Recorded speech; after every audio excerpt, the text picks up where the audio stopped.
Hello everyone, welcome to Educative Space. आज इस video में हम हिमाचल प्रदेश यूनिवर्सिटी द्वारा कंडक्ट करवाए गए एमए साइकोलॉजी के एंट्रेंस एग्जाम के क्वेश्चन पेपर पैटर्न और प्रिपरेशन स्ट्रैटेजी को डिस्कस करेंगे। अगर हम इस पेपर की बात करें तो इस पेपर में टोटल 100 क्वेश्चन पूछे जाते हैं जो कि 100 मार्क्स ही कैरी करते हैं और इस एग्जाम को करने के लिए आपको 90 मिनट की टाइमिंग अलॉट की जाती है। हर एक क्वेश्चन 1 मार्क का होता है और अगर हम नेगेटिव मार्किंग की बात करें तो इस पेपर में हमें कोई भी नेगेटिव मार्किंग देखने को नहीं मिलती। नेक्स्ट बात करेंगे इस पेपर में आने वाले सेक्शन की। एज सच पेपर सेक्शन में डिवाइड नहीं होता, लेकिन हमने प्रीवियस पेपर्स को एनालाइज करके कुछ सेक्शंस बनाए हैं। कुछ इंपॉर्टेंट हमारे पास टॉपिक है जहां से हर साल मैक्सिमम क्वेश्चन पूछे गए हैं। सबसे पहले हमारे पास है सबसे important topic, that is important psychologist and their theories.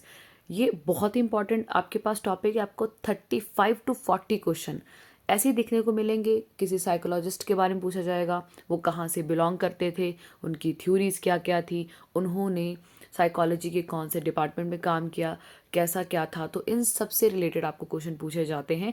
जितने भी हमने बीए फर्स्ट ईयर, सेकेंड और थर्ड ईयर साइकोलॉजी में जितने भी हमने साइकोलॉजिस्ट पढ़े हैं उनसे हमें क्वेश्चन आते ही आते हैं। नेक्स्ट टॉपिक हमारे पास आएगा कोग्निटिव एंड सोशल साइकोलॉजी। ये भी हमारे पास एक इम्पॉर्टेंट टॉपिक है।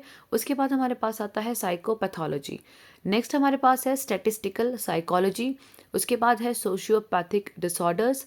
डिसऑर्डर्स एक बहुत इंपॉर्टेंट कॉन्सेप्ट है, यहाँ से हमें 10 से 12 क्वेश्चन देखने को मिलते हैं। Then health psychology and last में एक्सपेरिमेंटल साइकोलॉजी। हमारा पहला सेक्शन है important psychologist and their theories. जैसे मैंने आपको पहले बताया, ये बहुत इंपॉर्टेंट टॉपिक है हमारे लिए। मैंने यहाँ टोटल 10 साइकोलॉजिस्ट को कवर किया है, बट आपने जो भी हमारे सिलेबस में दिए गए हैं उन सबको कवर करना है। यहाँ मैंने मोस्ट इंपॉर्टेंट साइकोलॉजिस्ट की लिस्ट बनाई है जहाँ से हमें मैक्सिमम टाइम क्वेश्चन पूछे गए हैं। सबसे पहले हमारे पास है सिगमंड फ्रॉइड।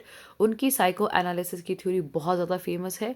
उसके बाद आते हैं BF Skinner, operant conditioning, very very important. फिर हमारे पास कार्ल रॉजर्स। कार्ल रॉजर की जो ह्यूमनिस्टिक साइकोलॉजी की थ्योरी थी उसके ऊपर बहुत सारे क्वेश्चन आते हैं और ये बहुत इंपॉर्टेंट क्वेश्चन है कि क्लाइंट सेंटर्ड थेरेपी किसने दी थी।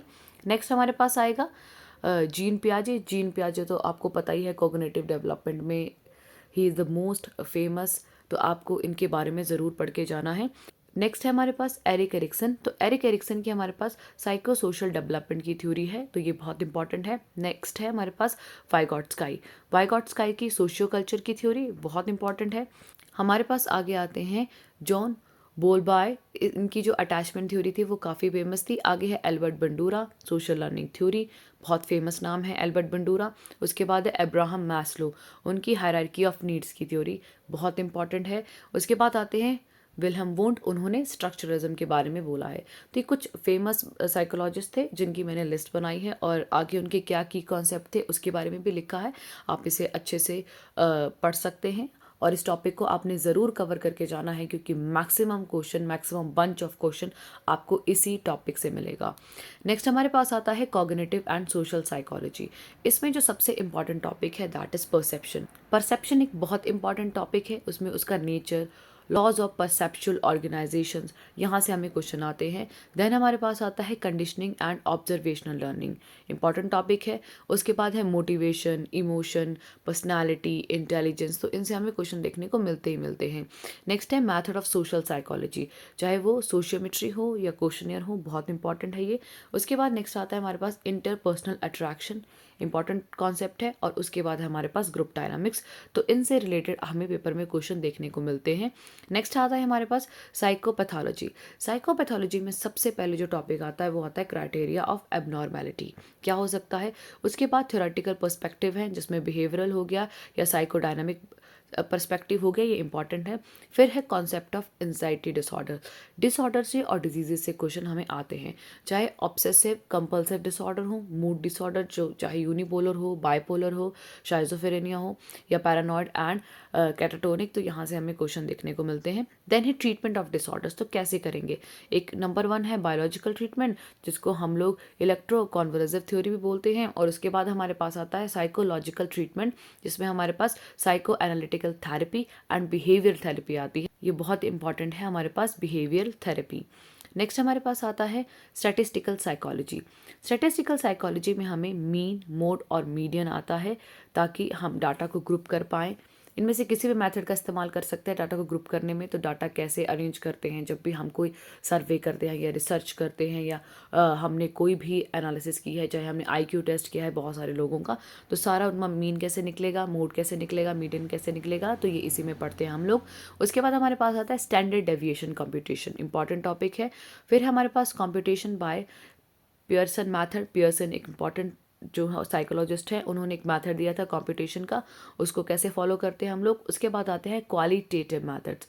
क्वालिटेटिव मैथड सिंपल मैथड होते हैं, ऊपर जितने भी मैथड थे वो सारे क्वांटिटेटिव मैथड से, जो कि कुछ ना कुछ वैल्यू पे डिपेंड करते हैं, लेकिन कुछ होते हैं क्वालिटेटिव मैथड्स। तो इसमें हमारे पास आता है इंटरव्यू हो गया, ऑब्जर्वेशन हो गई, केस स्टडी हो गई। तो ये कुछ और मैथड है जिनको हम अप्लाई कर सकते हैं किसी भी पर्सन के साइकोलॉजिकल बिहेवियर को जानने के लिए। नेक्स्ट टॉपिक है हमारे पास सोशियोपैथिक डिसऑर्डर्स। सोशियोपैथिक डिसऑर्डर में सबसे पहले हमें पढ़ना है एंटी सोशल पर्सनैलिटी। उसमें हमने उनकी क्लिनिकल पिक्चर और कैजुअल फैक्टर्स के बारे में पढ़ना है। नेक्स्ट हमारे पास आता है इटियोलॉजी ऑफ क्रिमिनल बिहेवियर, बहुत इंपॉर्टेंट कॉन्सेप्ट है। उसके बाद आता है juvenile delinquency and causes of delinquent behaviour. जो भी जुवेनाइल्स होते हैं उनका जो बिहेवियर होता है उसमें क्या क्या चेंजेस देखने को मिलते हैं, क्या क्या उनके मूड स्विंग देखने को मिलते हैं, जो बहुत ज़्यादा छोटे बच्चे होते हैं उसके बारे में बात की गई है। नेक्स्ट आता है socio psychological intervention in brief. तो बस आपको ब्रीफ में पढ़ना है, कोई बहुत ज़्यादा नहीं पढ़ना है, तो इसके बारे में आपने देख के जाना है। नेक्स्ट हमारे पास आता है हेल्थ साइकोलॉजी। हेल्थ साइकोलॉजी में सबसे पहले आएंगे components of health, relationship between health and psychology, mind and body relationship, goals of health psychology, components of wellbeing, फिर causes, consequences and coping with stress, health enhancing behaviour, चाहे resilience हो, hope हो, optimism, exercise, safety और nutrition. तो ये कुछ topic है जहाँ से क्वेश्चन पूछे गए हैं। नेक्स्ट टॉपिक हमारे पास है एक्सपेरिमेंटल साइकोलॉजी। एक्सपेरिमेंटल साइकोलॉजी में हमें उसके type, structure, function of visual and auditory sensation के बारे में पूछा जाता है। उसके बाद है परसेप्चुअल प्रोसेसेस और उनकी ऑर्गेनाइजेशन, जिसमें सबसे फेमस गेस्टाल्ट की थ्योरी है। ये हमें पेपर में हर बार इससे क्वेश्चन आया हुआ है। नेक्स्ट आता है डेप्थ परसेप्शन, चाहे मोनोक्यूलर हो या बाइनोक्यूलर क्यूज हो, यहाँ से क्वेश्चन आता है। उसके बाद आता है अटेंशन। अटेंशन में उसका आपने नेचर पढ़ना है और टाइप के बारे में पढ़ के जाना है, और कौन कौन से फैक्टर हैं जो कि अटेंशन को अफेक्ट करते हैं, इनके बारे में भी पढ़ना है। तो आज इस वीडियो में हमने हिमाचल प्रदेश यूनिवर्सिटी द्वारा कंडक्ट करवाए गए HPU MA साइकोलॉजी के एंट्रेंस एग्जाम के क्वेश्चन पेपर पैटर्न और प्रिपरेशन स्ट्रैटेजी को डिस्कस किया। अगर आपको ये वीडियो हेल्पफुल लगी है तो इस वीडियो को ज़रूर शेयर करें। चैनल पर नए हैं तो चैनल को सब्सक्राइब करें। आने वाली वीडियो की नोटिफिकेशन के लिए बेल आइकन पर क्लिक करें।